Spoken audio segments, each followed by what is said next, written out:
Comme souvent avec Donald Trump, l'information est venue d'un tweet. Excellente nouvelle, le nouveau gouvernement du Soudan, qui fait de vrais progrès, a accepté de payer 335 millions de dollars aux victimes américaines du terrorisme et à leurs familles. Une fois versé, je retirerai le Soudan de la liste des États soutenant le terrorisme.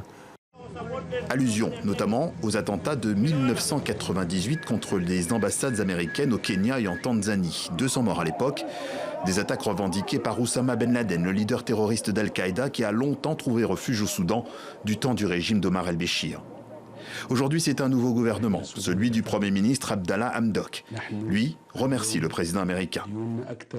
Un grand merci au président Trump pour son aspiration à retirer le Soudan de la liste des États soutenant le terrorisme. C'est une nouvelle ère qui s'annonce et elle est déjà bien perçue dans les rues de Khartoum.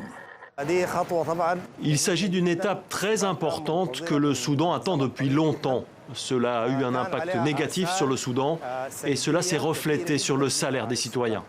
Le gouvernement doit commencer par des réformes et faire face à tous les défis et les sujets qui ont été sabotés au cours des 30 dernières années, en particulier le dossier des relations diplomatiques à l'étranger.